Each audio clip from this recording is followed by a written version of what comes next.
जय मसीह की मेरे प्रिय भाई बहनों, एक बार फिर से मैं आपका मेरे चैनल पे स्वागत करती हूँ। आज मैं आपके बीच में एक नए विषय को लेकर के आई हूँ, जो कि है यीशु और सामरी स्त्री के बारे में। आइए देखते हैं, जो कि दिया हुआ है यूहन्ना 4 अध्याय में। जब यीशु को पता चला कि फरीसियों ने सुना है कि यीशु यूहन्ना से अधिक लोगों को बपतिस्मा दे रहा है और उन्हें शिष्य बना रहा है, यद्यपि यीशु स्वयं बपतिस्मा नहीं दे रहा था बल्कि उसके शिष्य कर रहे थे, तो वह यहूदियों को छोड़कर एक बार फिर वापस गलील में चला गया।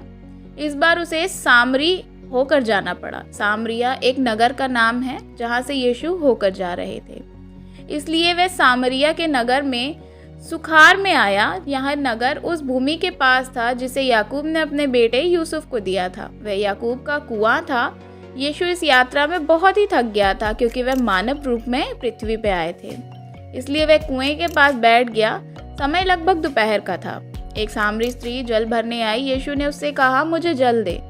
शिष्य लोग भोजन खरीदने के लिए नगर में गए हुए थे।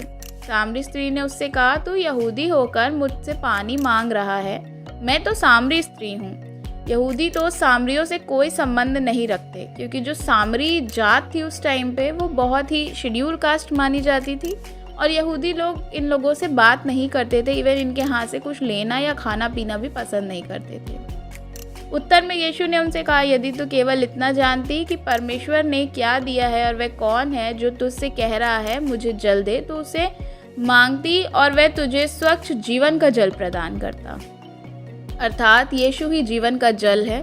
स्त्री ने उससे कहा, हे महाशय, तेरे पास तो कोई बर्तन तक नहीं है और कुआं बहुत गहरा है, फिर तेरे पास जीवन जल कैसे हो सकता है? निश्चय तू हमारे पूर्वज याकूब से बड़ा है। उसका ये सवाल था, जिसने हमें ये कुआं दिया और अपने बच्चों के साथ खुद इस जल से पिया था। उत्तर में यीशु ने उससे कहा, हर एक जो इस कुएं का पानी पीता है उसे फिर प्यास लगेगी, किंतु वह उस जल को पिएगा जिसे मैं दूंगा, फिर कभी प्यासा नहीं रहेगा, बल्कि मेरा दिया हुआ जल उसके अंतर में एक पानी के झरने के रूप में ले लेगा, जो उमड़ कर उसे अनंत जीवन प्रदान करेगा। तब उस स्त्री ने कहा, हे महाशय, मुझे वह जल प्रदान कर ताकि मैं फिर कभी भी प्यासी न रहूं और मुझे ये पानी खींचने को न आना पड़े। अर्थात वह स्त्री को अभी तक समझ ही नहीं आया था कि यीशु कौन से जल की बात कर रहे हैं। तब उस स्त्री ने उससे कहा, हे महाशय, मुझे ये जल दे। इस पर यीशु ने उससे कहा, जाओ अपने पति को बुलाकर ले आओ। उत्तर में स्त्री ने कहा, मेरा कोई पति नहीं है। यीशु ने उससे कहा, जब तुम ये कहती हो कि तुम्हारा कोई पति नहीं है तो तुम ठीक कहती हो। तुम्हारे 5 पति थे और तुम जिस पुरुष के साथ रहती हो वह भी तुम्हारा पति नहीं है, इसलिए तुमने जो कहा वह सच कहा। इस पर स्त्री ने उससे कहा, महाशय, मुझे तो लगता है कि तू नबी है। हमारे पूर्वजों ने इस पर्वत पर आराधना की, पर तू कहता है कि यरूशलेम की आराधना की जगह है। यीशु ने उससे कहा, हे स्त्री, मेरा विश्वास कर कि समय आ रहा है जब तुम परम पिता की आराधना न इस पर्वत पर करोगे न यरूशलेम में।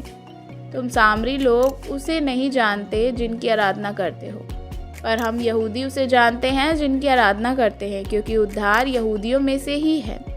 अर्थात वे अपने लिए ही बात कर रहे थे।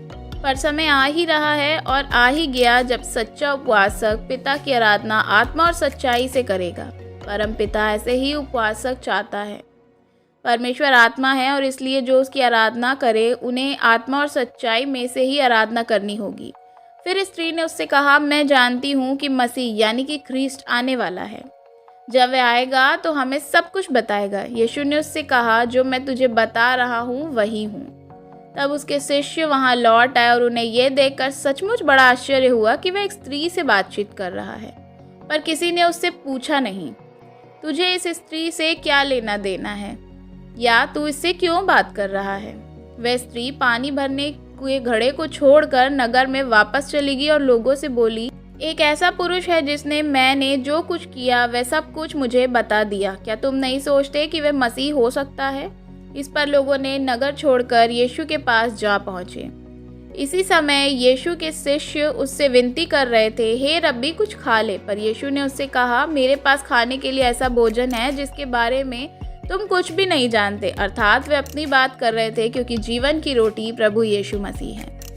इस पर उसके शिष्य आपस में एक दूसरे से पूछने लगे, क्या कोई उसे खाने के लिए कुछ लाया होगा? यीशु ने उससे कहा, मेरे भोजन की इच्छा को पूरी करना जिससे मुझे भेजा है, और उस काम को पूरा करना है जो मुझे सौंपा गया है।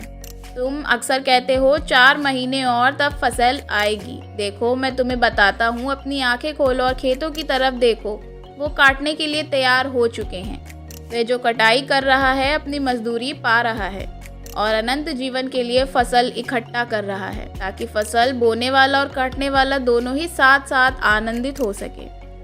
ये कथन वास्तव में सच है। एक व्यक्ति बोता है और दूसरा व्यक्ति काटता है, परंतु मैंने तुम्हें उस फसल को काटने भेजा है जिस पर तुम्हारी मेहनत नहीं लगी, जिस पर दूसरों ने मेहनत किया और उसकी मेहनत का फल तुम्हें मिला। उस नगर के बहुत से सामरियों ने यीशु पर विश्वास किया क्योंकि उस स्त्री के उन शब्दों ने उन्हें साक्षी माना था। मैंने जब कभी जो कुछ भी किया, उसने मुझे उसके बारे में सब कुछ बता दिया।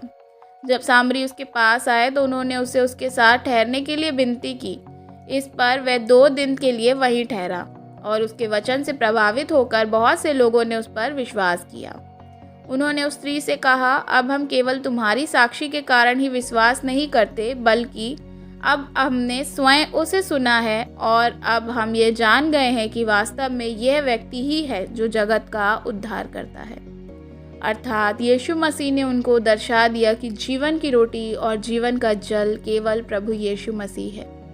आशा करती हूँ इस कहानी से आपको भी काफ़ी शिक्षा मिली होगी और आप भी यीशु को अपने जीवन में ग्रहण करेंगे।